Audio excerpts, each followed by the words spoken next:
precisely where we are now.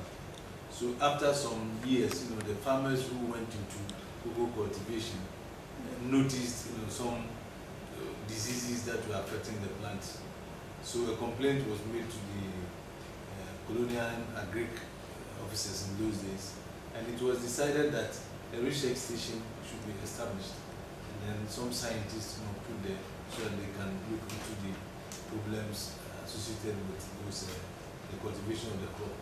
And so that is how come this institute was established, and that was in 1938. So it started as a Tafu Cocoa Research Station.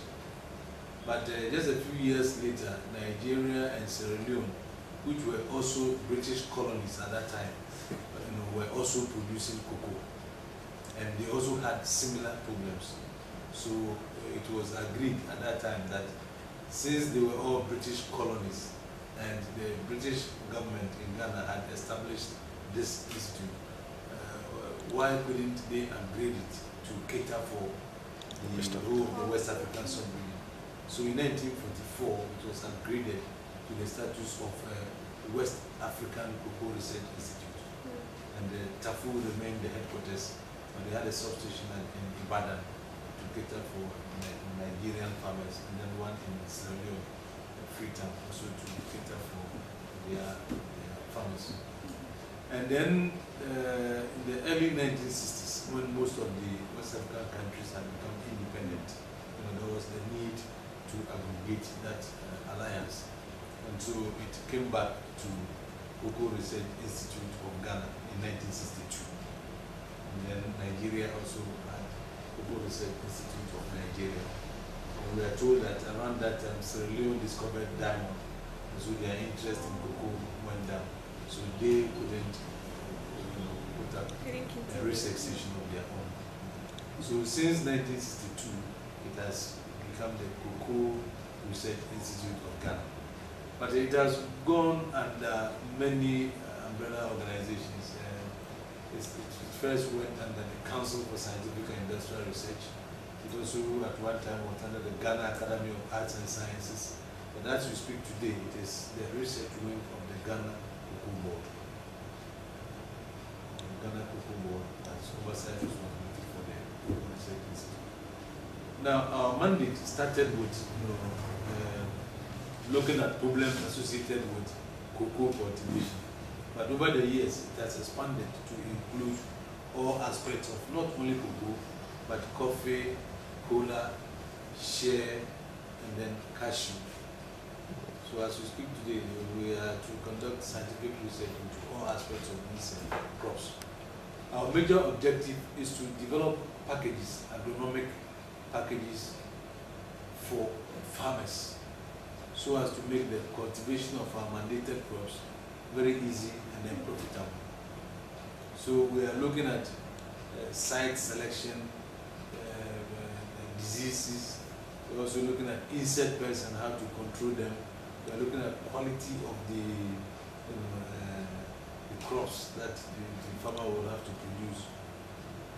So we are looking at all these aspects. And in recent time, we have also added the utilization of cocoa waste in the production of some products. So in a nutshell, this is what we are doing here. We have 5 main scientific divisions which are looking at the specific aspect of our work. So we have the agronomy and soil science division, and as the name implies, if you want to go into the cultivation of any of our crops, you first need to know, which soils will be suitable, which lands, what kind of vegetation, what kind of climatic conditions. So they are looking at that. Now, they will also have to determine, the planting distance. How far apart should you put the plant so that they can be economically viable? Do you need shade where in the tropics, a lot of sunshine? So what do? Do you have to provide some shade for the crops, or just leave them at the mercy of the weather? So they are looking at all those things. So after you have acquired the land, you need to know the kind of planting material that you have to put under cultivation. Sometimes you will put a large tract of land under cultivation and you will not have anything because you have not used the right planting material. So we have the plant breeding division, and they are also looking at how to get farmers to use the right type of planting materials. When we say right type, we mean planting materials that are early bearing, high yielding, and then disease resistant. These are the materials that we want the farmers to use so that at least we will come up with very good crops. We have the plant pathology division. They are looking at diseases, and it's supposed to be the oldest division because the institute owes its existence to the outbreak of diseases. So that division, was the first division that was created. So they are looking at diseases that affect cocoa and the other crops, and how to advise farmers, and preventive measures, and then how to control them. We have the entomology division. Entomology, they are looking at insects. We have so many types of insects. Some are very helpful, others are very destructive. So they are looking at what the insects, the effects of insects on our crops, and how to control them. Then we have the physiology biochemistry division, which is looking at the development, the growth, physiological aspect of our mandated crops. And then they are also looking at the quality. If you take cocoa, for instance, the biochemistry section is looking at the chemistry of fermentation, what goes into fermentation, because it has been established that cocoa fermentation determines the quality of the cocoa bean. So if you do proper fermentation, you get good quality beans. And so that section is also looking at that. And in addition to that, there's a small unit which is also looking at the production of byproducts, as I mentioned. So far, this is what the history and what we are doing here. And I've mentioned our objectives. For achievement, we are celebrating 70 years of cocoa research this year, because it started in 1938, and we are 70 years this year. The achievements are many, but a few that I can talk of is the very first cocoa which Tetekwashi brought to this country took 6 years, between 6 and 7 years before it could start producing. But thanks to researchers in this institute, it managed to develop the hybrid, which takes 18 months to start producing. And then also, we have been able to come out with chemical control of insecticides, the insects. Previously, the insects the capsids could just get onto the plantation, destroy the whole plantation within a matter of months. But we've been able to come up with chemical control, and then we also have cultural controls which the farmers are using. And then, just to make it short, this you can see some products which have been lined up over here. These are all products that have been developed from cocoa waste. In the past, we all knew that we could use cocoa for only chocolate. But once again, research from this institute has shown that all these things that you find there can be. I want to ask you a quick question before you go any further. With the products that you people are working on, if somebody is interested in, like let's say, taking your cocoa butter soap and producing it commercially, Yes. with his own label and everything, how do you go about that? Is there Okay, we have a commercial manager. okay. So we just link you up with the commercial manager, and then we work something over for. But it's done. Yes, yes. That's exactly what we want to do, because initially we tried to produce But on you're our not own, a research our institute, mandate, so- yes. and they don't even function well. Yeah. Production and research are completely two different things. Yeah. So it's a very welcome news. That's the whole idea. I want to know, because some of the products maybe they look this way, but for commercial purposes, somebody might take it and really change Yeah. the whole thing. Because I imagine you have good products, but maybe the packaging. Do you have samples of the products? Yeah, we have a shop Okay. down there, so maybe after. So before we leave, we can you buy can some visit things the there. shop and you can get you get some of the products. And these products are... So you can get closer.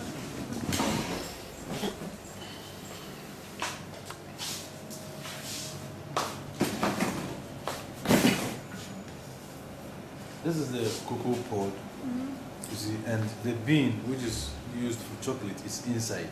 You break it and over the years, farmers have always only been interested in the bean because that is what is processed and then sold for money.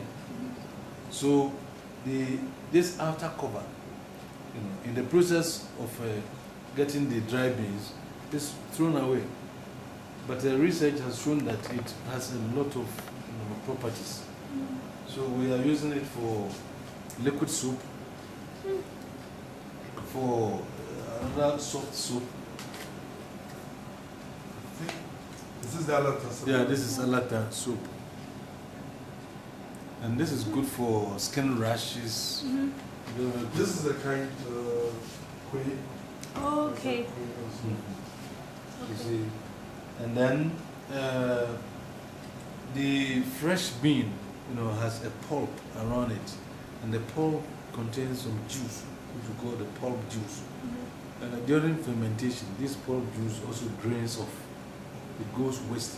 But research has shown that you can collect the pulp juice, ferment it, and then distill to get alcohol.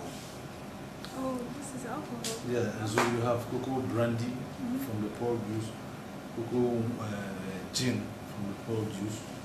And then if you don't distill, you can also use it in the production of wine, cocoa wine, and then vinegar, all from the pulp juice, which will have gone waste. Now, the dry bean, after fermentation, you have to dry the beans, and that is what is used for chocolate. Now, in course of the drying, some of the beans will go bad, not all the beans, and whatever the situation is, the dry bean contains some amount of fat, and that fat can be extracted. So, we have managed to use that in the production of body pomade.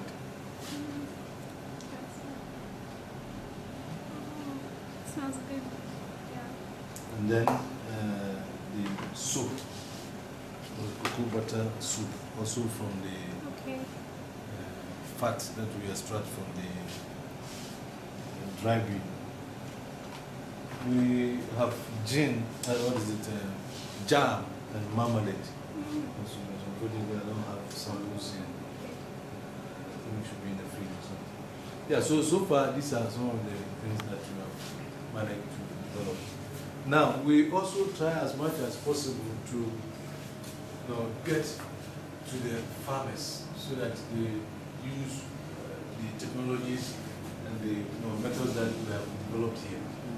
So, we have what we call the Cocoa Farmers Newspaper. Can we get copies of Yeah, I'll give you copies. Okay. And Ghana is the only cocoa producing country that has this thing for its farmers.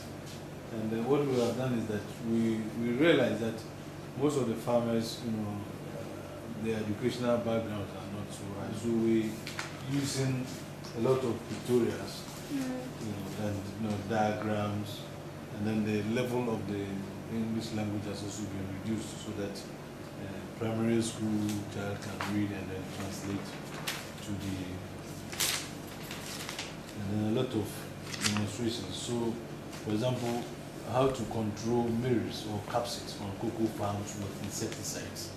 So we demonstrate these are the recommended insecticides which the farmers, the farmer can use.